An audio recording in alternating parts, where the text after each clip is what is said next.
বন্ধুরা কেমন আছেন সবাই? প্রতিদিনের মতো আজকে আবার নতুন একটি ভিডিও নিয়ে আপনাদের সামনে হাজির হলাম। আমার ভিডিওগুলি খুব মূল্যবান ভিডিও। আমি এই ভিডিওগুলি আপনাদের জন্য নিয়ে এসেছি ইউটিউবে আপনাদের উপকারের জন্য। তো আমি কথা না বাড়িয়ে ভিডিওর মূল আলোচনায় চলে যাব। মূল আলোচনায় চলে যাওয়ার আগে আপনাদের কাছে আমার একটাই রিকোয়েস্ট, আমার এই অলৌকিক শক্তি চ্যানেলটি সাবস্ক্রাইব করে বেল আইকনটি বাজিয়ে রাখবেন, নোটিফিকেশন অন করে রাখবেন, যাতে আমি কোনো ভিডিও আপলোড করার সাথে সাথে সবার আগে আপনার কাছে চলে যায়। তো আজকে যে টপিকটি নিয়ে আলোচনা করব, আজকের টপিকটি খুব মূল্যবান একটি কার্যকারী টপিক। সেটি হলো, এই গরমের দিন চলে এসেছে, অনেকের শরীরেই ফোড়া হয়, বিষ ফোড়া ফুলে ফুলে উঠে, ব্যথায় তার উপরে হাত রাখা যায় না, এত ব্যথা, কিছু তার উপরে টাচ করানো সম্ভব না। একটু টাচ করাতে গেলেই চিৎকার দিয়ে ওঠে বিষ ব্যথা, এত ব্যথা, এটা না হলে বিষ ফোড়া। তো এই একটা সমস্যা, যেটাকে বিষ ফোড়া বলা হয়। আর একটা হলো মাঝের মধ্যে আমাদের গ্রামগঞ্জে শহরে সব জায়গায় দেখা যায় মানুষ, পুরুষ বা মহিলা যারাই হোক, রানের পাশে, রানের যে চিপা থাকে সেই রানের পাশে ফুলে ওঠে, ফুলে ওঠে, অনেকটা চাকার মতন হয়ে যায়, ফুলে ওঠে, কে বাগি বলা হয়। তো এই বাগি আর বিষ ফোড়া, এই বিষয় নিয়ে আজকে আলোচনা করব। কি ঔষধ আপনারা প্রয়োগ করলে এই বাগি এবং এই বিষ ফোড়া থেকে চিরতরে মুক্তি পাবেন। তো বন্ধুরা, আমি যে ঔষধের কথা বলবো, যে টিপসের কথা বলবো আপনাদেরকে, সেটি আপনাদের কিনে খেতে হবে না, কোনো দোকান থেকে কিনে খেতে হবে না, এমনকি কোনো দোকান থেকে কিনে নিয়ে আসতে হবে না। আপনারা বিনামূল্যে, বিনা পয়সায় নিজের চিকিৎসা আপনারা নিজেরাই করতে পারবেন, 100% গ্যারান্টি সহকারে।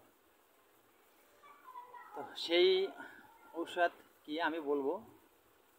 তো তার আগে একটি কথা আপনাদের কাছে বলে যাই, যে আমি যে ভিডিওটি আপনাদেরকে দিই, এই ভিডিওটি কেউ টেনে টুনে দেখবেন না। ভিডিওটি টেনে টুনে দেখলে আপনি হয়তো ভিডিওর কোথাও একটা কথা আপনি শোনেননি, সে কথাটি বাদ পড়ে গেল, তো তাহলে আপনি সঠিকভাবে ঔষধ প্রয়োগ করতে পারবেন না।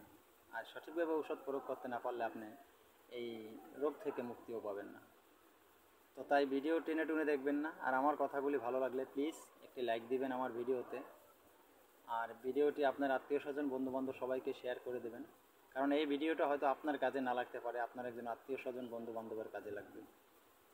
এই বলে আমি চলে যাব সেই ঔষধের জন্য। কি সেই ঔষধ?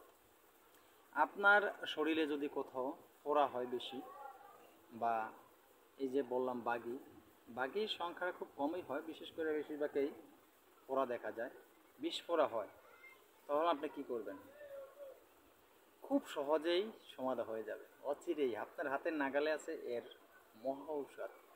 সেটি হলো বটগাছ। আমরা সবাই চিনি, যারা বটগাছ চিনি না তারা বটগাছ লিখে ইউটিউবে সার্চ করলেই বটগাছ অবশ্যই পেয়ে যাবে, তো দেখে চিনতে পারবেন। তো সেই বটগাছের কথা বলতেছি, সে বটগাছের আঠা, বটগাছের যখন আপনি পাতা ভাঙবেন তখন সাদা সাদা আঠার মতন বের হচ্ছে, বা বটগাছের গায়ে যদি কোথাও আপনি আঘাত করেন কোনো ছুরি দিয়ে বা কোনো চাকু দিয়ে আঘাত করেন বা দা দিয়ে আঘাত করেন, দেখবেন সাদা একটা বড় আঠার মতন বের হচ্ছে। সেই বটগাছের আঠা আপনার এই বিষ ফোড়ার উপরে সুন্দর করে লেপন করে লাগিয়ে দেন। দিনে 2 বার, সকাল বিকাল 2 বার লাগাবেন। খুব দ্রুত বেগে, খুব দ্রুত আপনি এই রোগ থেকে, এই বিষ ফোড়া থেকে 100% গ্যারান্টি দিয়ে বলতে পারি আপনি মুক্তি পেয়ে যাবেন, একবারে মিশে যাবে বিষ ফোড়া। আর যদি কারো বটগাছের এই আঠা ব্যবহার করতে কষ্ট হয়, বুঝে না পান, তাহলে যেটাকে বলবো আমি, আমার এলাকায় বলে ডুমুর গাছ বলা হয়, হ্যাঁ, ডুমুর গাছ। এই ডুমুর গাছ দুপথ, একটা ফল হয় সবুজ আর একটা ফল হয় হালকা গোলাপি রঙের বা লালচে হয়ে যায় অনেক সময়। তো সেটা যেটা লালচে হয় সেই যে ডুমুর গাছ, সেই ডুমুর গাছের আঠা, সেই ডুমুর গাছের আঠা যদি আপনি আপনার এই বিষ ফোড়ার উপরে লাগিয়ে দেন, ডুমুর গাছের পাতা ভাঙলে বা ফল ভাঙলে এইভাবে বট গাছে যেভাবে আঠা বের হয় এইভাবেই আঠার মতন বের হবে ডুমুর গাছ থেকেও। সেই আঠা সুন্দর করে মালিশ করে লাগিয়ে দিলে আপনি এই রোগ থেকে চিরতরে মুক্তি পাবেন। আর যদি মনে চান যে না আপনি সেটা করবেন না, বসাই দিবেন না, আপনার বা চান এটা আমার এই ফোড়াটা পেকে পুষ যে ময়লাগুলি আছে সেগুলি বের হয়ে যায়, সেটা যদি চান তাহলে আপনি কি করবেন, এই যে মনে করেন ডুমুর গাছ, এই ডুমুর গাছের কষ নেবেন আপনি, ডুমুর গাছের কষ নেবেন, ডুমুর গাছের কষের সাথে আপনি কি দিবেন, কিছুই দেওয়ার দরকার নাই, সুন্দর করে ঢেলে না, শুধু আপনার ওই ফুলের জায়গার যেখানে ফোড়া হয়েছে সেখানে শুধু লেপন করে লাগিয়ে দেবেন। আর যারা ফোড়া বসাই দিতে চান, যারা ফোড়া পাকাইতে চান যে পাইকে ময়লা বের হয়ে যাক, তাদের উদ্দেশ্য বলছি, তারা কি নেবেন, আপাং গাছের মূল নেবেন। আপাং গাছের মূল, সেটা সাদা হোক বা লাল হোক, আপাং গাছের মূল নেবেন। 1 তোলা পরিমাণ আপাং গাছের মূল নেবেন, তার সাথে 1 তোলা পরিমাণ চাল নেবেন।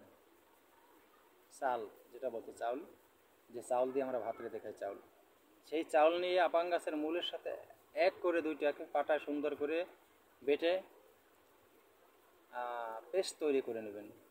সেই পেস্ট আপনি যদি এই ফোড়ার উপরে সুন্দর করে তেল্লো আকারে দিয়ে দেন, এরকম 2 থেকে 3 দিন আপনি ব্যবহার করলেই আপনার এই ফোড়া পাকিয়া পুঁজ বের হয়ে যাবে, আর কোনো সমস্যা হবে না, এখানে কোনো সাইড এফেক্ট নেই।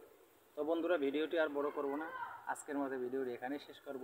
আমার এই কথাগুলি যদি আপনাদের ভালো লাগে প্লিজ আমার ভিডিওতে একটি লাইক দিবেন, এই বলে সকলের সুস্বাস্থ্য কামনা করে এখানে শেষ করছি। আল্লাহ হাফেজ, ভালো থাকবেন সবাই।